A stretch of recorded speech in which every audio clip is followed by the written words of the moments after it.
Hello again. We're so happy you've returned to join us for session 3 in the Sabbath practice.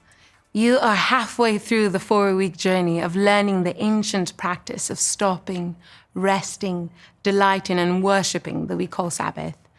Week 3 is my personal favorite because the next movement is delight. But before the teaching, to say it again, at Practicing the Way, we believe that to become more like Jesus, we need more than just teaching. We also need practice and community to create space for God to get the ideas of the way of Jesus into our bodies and life all together. It's kind of like learning to drive or learning a new instrument. At first, it's awkward, but over time, it becomes second nature. The idea is for the teachings of Jesus to get worked into us like that. So let's begin in triads, just 2 or 3 people. Take time to reflect together on this past week's Sabbath. You may want to pull out your practice reflection and read it to one another. Here are a few questions to frame your conversation. Number 1, where did you feel resistance in your Sabbath practice? Number 2, where did you feel delight? And number 3, where do you most experience God's nearness? Take a few minutes to talk, and then we'll continue our practice.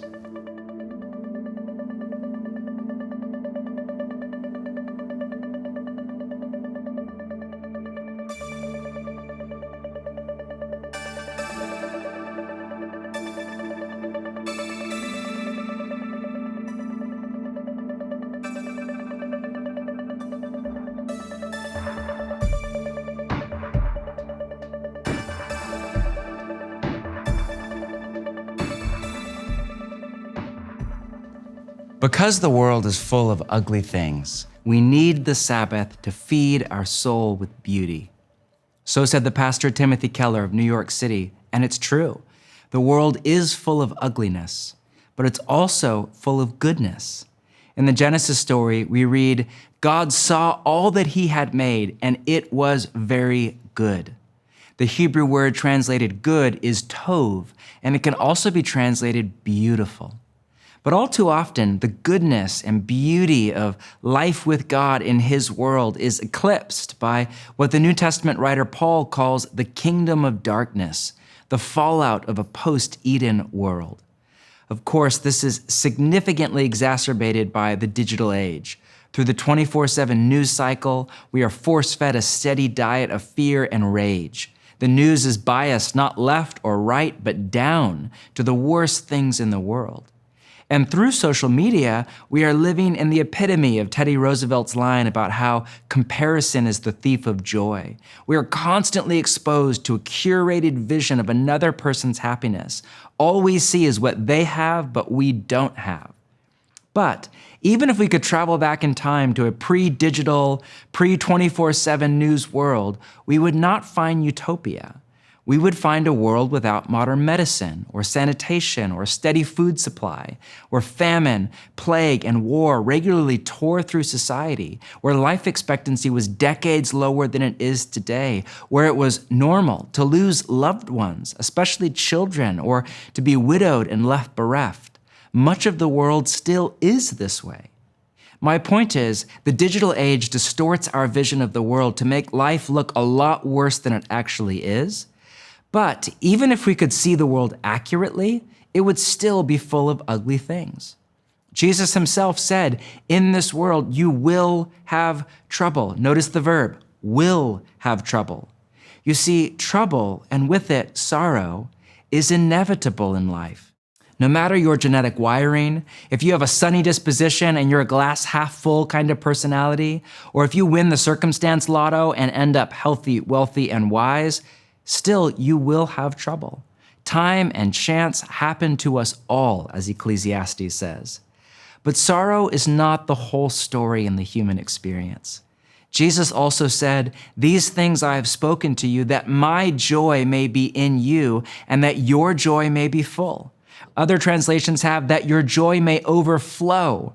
You know that feeling when you are so full of joy that you can't contain it all? It's like it has to spill out in a shout or a laugh or a dance or a round of applause. That level of joy is Jesus' will for your life, as his apprentice. The problem is, sorrow is inevitable in life, but joy is not. Sorrow will come to visit your life with or without your permission. But joy, we have to choose and to keep choosing it over and over again. In Scripture, the word joy is both a noun and a verb, which is translated into English as the verb rejoice, but more literally means to joy. In an in-depth biblical theology of joy, you discover that joy is a feeling, a condition, and a discipline. It's, first of all, a feeling. Contrary to what you hear in church circles, that happiness and joy are not the same thing, that happiness is based on your circumstances, but joy is not. If you do a careful word study on joy and happiness in Scripture, you find they are used interchangeably. Yes, there is a joy from God that goes beyond our circumstances, but there's also a joy that we experience when life is as it should be, that feeling in your body when all is well. But joy is also a condition or a character trait. It's not just a feeling that comes and goes. It's the kind of person we become through following Jesus. In Galatians 5, joy is the second fruit of the Spirit after love. In classical language, it's a virtue, just like wisdom or courage or fortitude, and it must be developed as such, which is why joy is also a discipline. There are times when joy is easy, the natural emotional response to the circumstances of your life. On your wedding day, when you receive good news, the first sunny, warm day of spring. And there are times when joy is a sheer act of obedience to Jesus, a discipline to index your heart toward the good. Richard Foster called this the discipline of celebration. And he said, the discipline to set the mind on the higher things of life is an act of the will. That is why celebration is a discipline. It's not something that falls on our head. It is the result of a consciously chosen way of thinking and living. Sabbath is a discipline of celebration and a delivery mechanism for joy. It is one of the most important disciplines by which we become people who are full of joy all week long.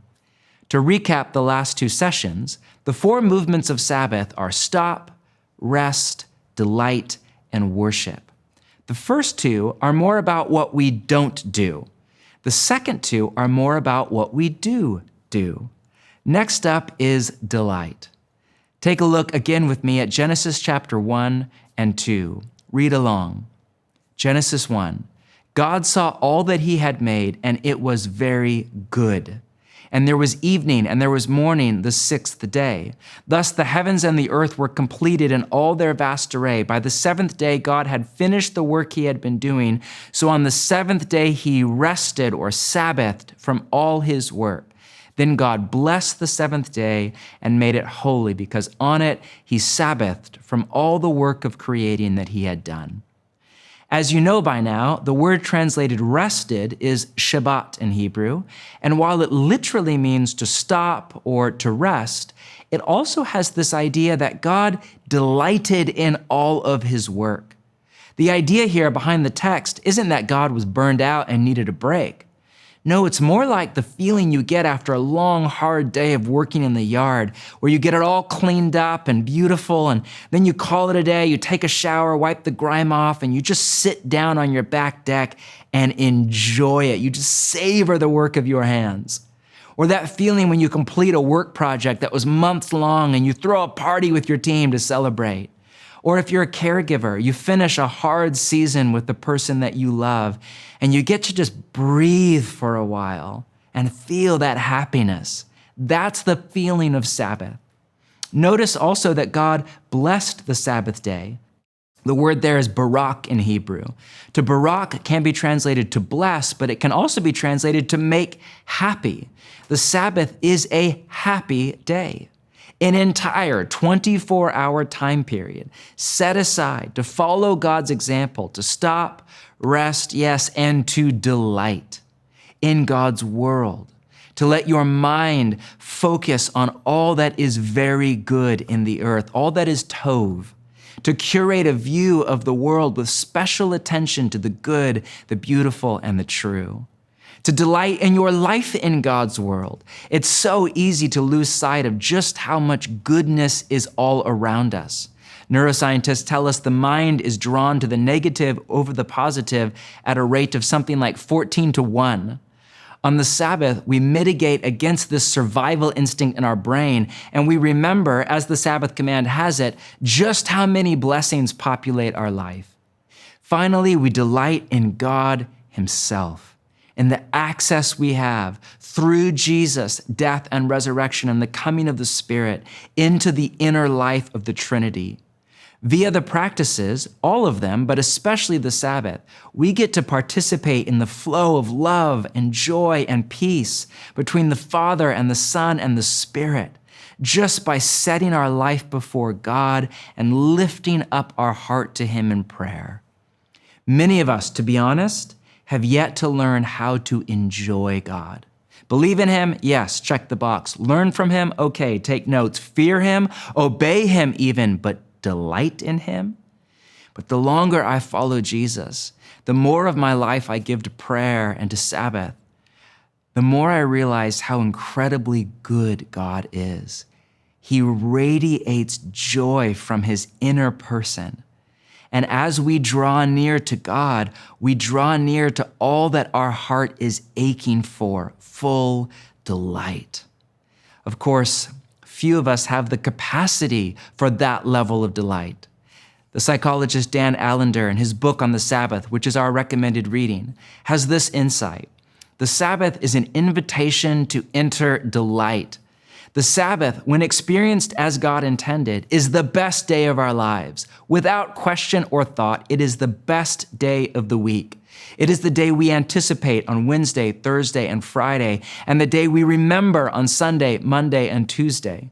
Sabbath is the holy time where we feast, play, dance, have sex, sing, pray, laugh, tell stories, read, paint, walk, and watch creation in all its fullness. Few people are willing to enter the Sabbath and sanctify it, to make it holy, because a full day of delight and joy is more than most people can bear in a lifetime, let alone a week. Or, if that wasn't enough for you, take a look at this from the theologian Marva Dawn in her book, Keeping the Sabbath Holy. Observing the Sabbath gives us the opportunity to be as careful as we can to fill our lives with beauty and to share beauty with the world around us. When we observe a day, especially set apart for beauty, all the rest of life is made more beautiful.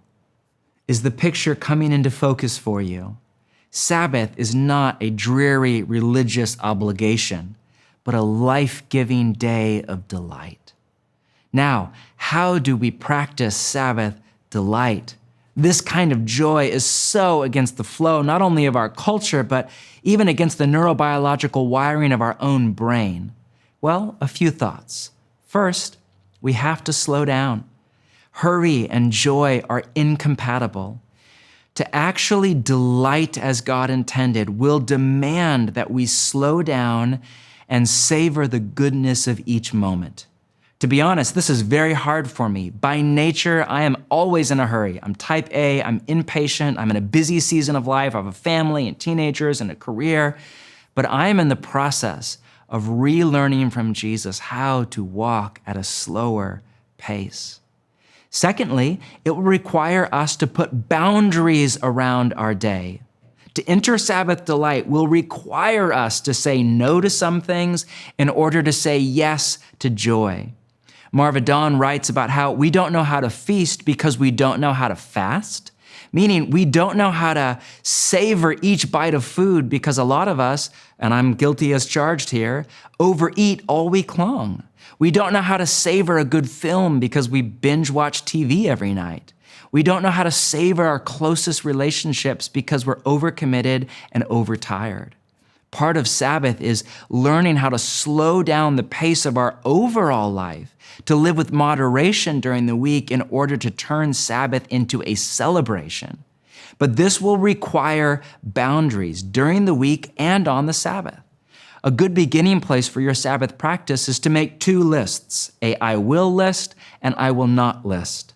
In my family, it's we will sleep, we will pray, we'll be together with kin and community, we will celebrate, all of that. We will not go shopping, we will not do work around the house, we will not read the news, we will not watch TV. You have to make your own list.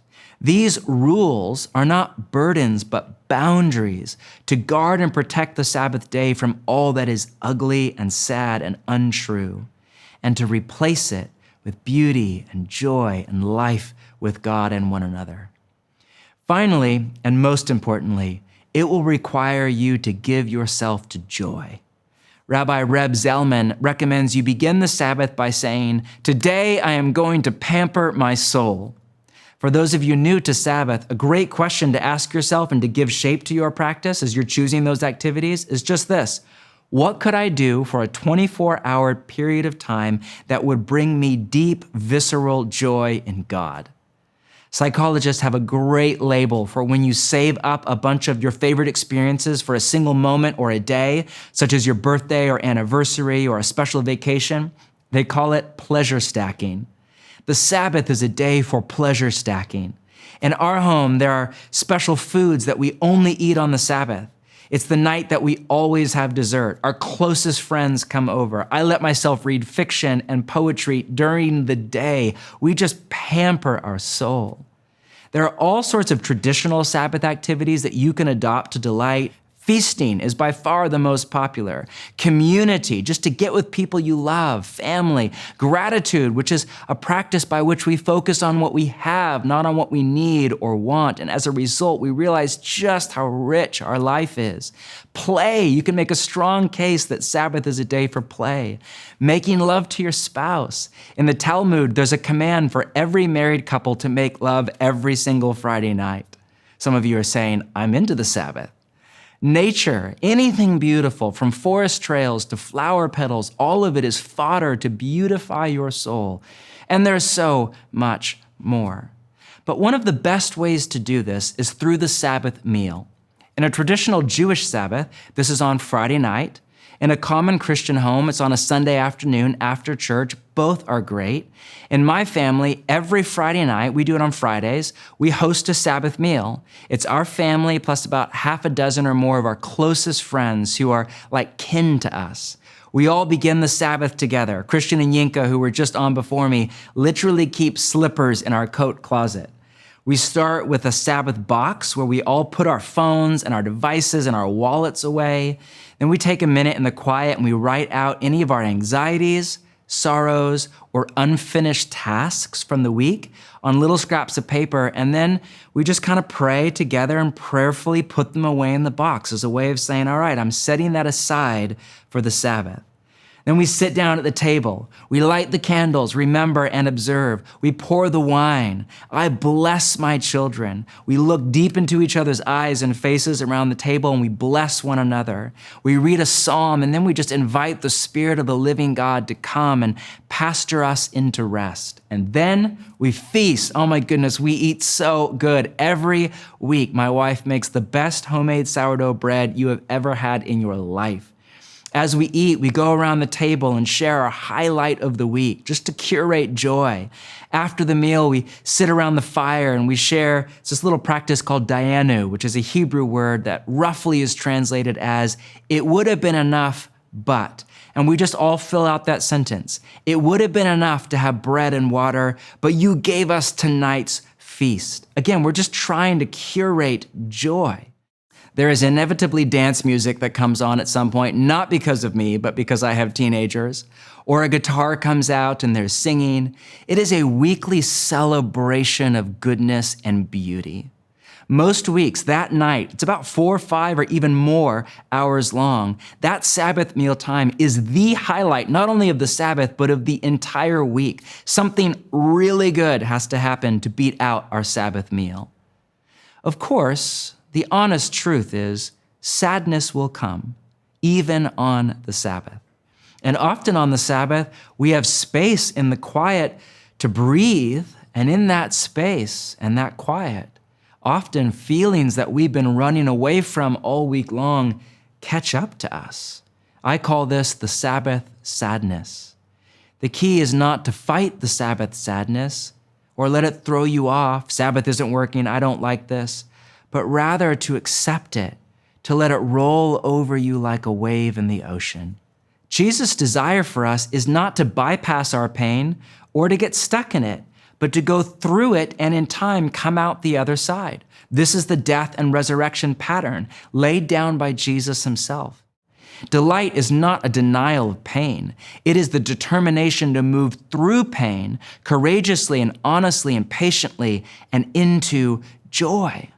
This is why the Sabbath comes every 7 days, to remind us of the goodness and the beauty of our life with God in all of the seasons of our lives, including the ones that don't feel very good.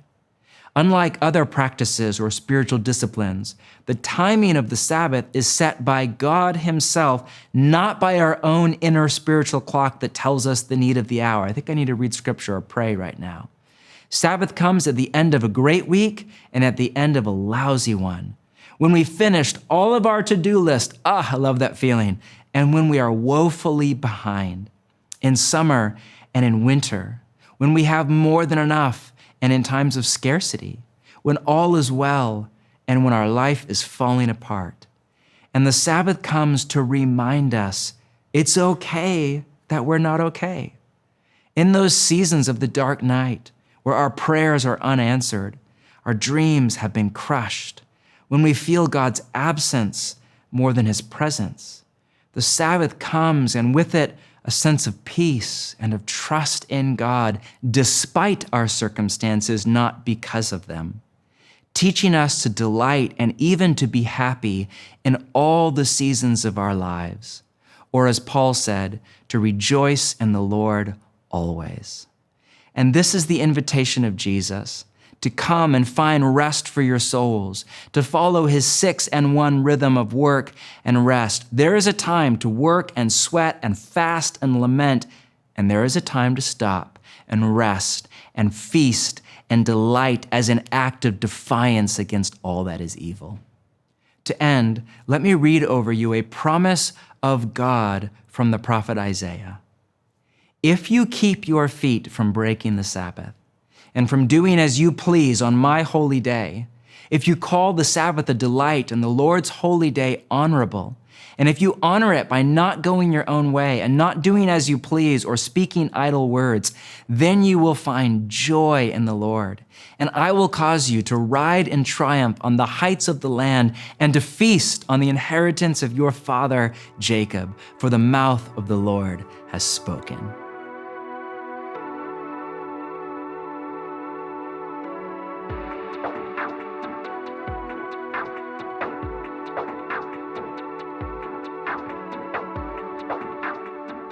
We have a lot to talk about this week. Let's take a little time as a community to reflect on the teaching. What stood out to you? What's going through your brain or body right now? Once you debrief, here's 3 discussion questions to talk through. Number 1, does joy come more naturally to you, or is it more of a struggle for your personality? Number 2, what did you think of Marva Dawn's claim that we don't know how to feast because we don't know how to fast? In what ways would the rest of your week need to change to set apart the Sabbath as a special day of delight? And third, are you in a season of joy or sorrow or both? What does Sabbath keeping feel like for you at this moment in your life? Take a few minutes for conversation.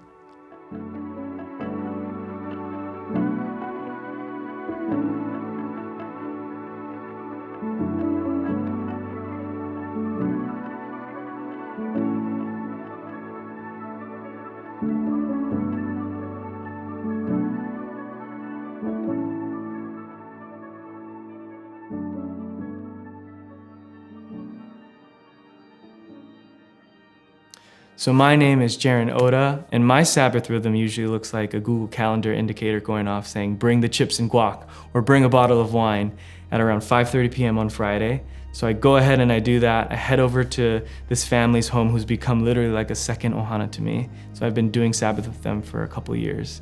And I'll walk in there with my goodies, and we'll welcome one another. And then the first, and I think one of the most important things we've been doing, is literally taking off things like our watches or our phones, things that would remind us of stuff that we need to accomplish or produce, or remind us of even honestly the anxieties or things that are going on in our lives, and literally set it aside in this box. And we even have a chance to like write down things that our minds maybe have been ruminating on from the week, and get a chance to write our fears, write our anxieties, and write our worries, and leave them in the box for a time. And that box goes away, and then we get a chance to read a psalm together around the dinner table with some candles that are lit, and share a wonderful meal that everyone's contributed towards. And that usually leads us into just unstructured time of conversation and relationship, where we get to just be with one another. And I'm just gonna be upfront, Sabbath in practice at first is difficult, but when it becomes routine, you really start to yield some of the beauty of it. So routine has helped me in the temptation to remain uncommitted to the practice. And I don't know how else to say it, but when you surrender to the fact that I need routine to position myself into something good, that's where you begin to experience the life of Sabbath in the midst of temptation to not do it.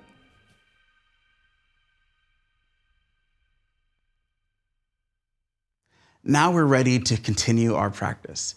Remember, each session's exercises are designed to build on top of each other. So keep doing what you started in session 1. This week, we have 2 very simple and yet very fun exercises for your weekly Sabbath. Number 1, plan a Sabbath feast. Ideally, do this together with people around you, or your small group, or your family. Whether it's 20 people or a giant cookout in your backyard, or just 1 or 2 close friends, plan out a meal together. Cook or order your favorite food. Make sure there's dessert. Don't forget, this is an incredible chance to practice hospitality. If you have a home or apartment, host. If you know how to cook, use your skills. If you know people who don't have community or family, bring them in. Reach across the lines that divide society, socioeconomical, race, politics. Whether you have too little or too much, this is an invitation for all of us. Jesus' dream is for our dining room table to look as diverse and beautiful as the kingdom of God, where every tribe, tongue, and nation is on display. When you invite people to a table of rest and a community of rest, you create Sabbath delight for others. For people who don't have what you have, resource, community, abundance, they get a taste of God's Sabbath and an invitation to his family. We recommend you follow a basic Sabbath ritual. Light 2 candles, 1 for remember, 1 for observe. Read a psalm or liturgy like the ones we have for you in the Sabbath Meditation Companion Book. Bless the kids if they're there. Bless one another. Pray, feast, share highlights of the week. Share what you're grateful for, or our practice of Dayenu. It would have been enough, but. And then just celebrate life together. But that's just a recommendation. Do it however you want. The second exercise is pleasure stacking. Make a list of a few of your favorite things and plan to do 1 to 3 of them during your Sabbath. Here's a few ideas. Eat your favorite treat, have a dance party, play music, get coffee with your best friend, make love to your spouse, take a walk, nap, open a good bottle of wine, do your nails or favorite self-care activity, go fishing or surfing or swimming, work out. You get the idea. Whatever brings you life and joy, that's what you do this day. For those of you doing the reach exercise in the guide, this week's exercise is the Sabbath box, where you get a little box, and to begin your Sabbath, you put in anything that would keep you from Sabbath delight. For me, it's my keys, wallet, phone, as well as write out any fears, sorrow, or things you did not get done. Say a brief prayer, giving it all over to God's care, and then put the box away for your Sabbath as an embodied act of trust in God. Then, as always, we have a companion podcast for you to listen to, as well as reading part 3 of Sabbath by Dan Allender. And for all of you, don't forget to fill out your practice reflection after your Sabbath, but before you come back together for your final session. May this coming Sabbath be the most joyful one yet. May the God of rest fill you with his peace and presence as you rest in him.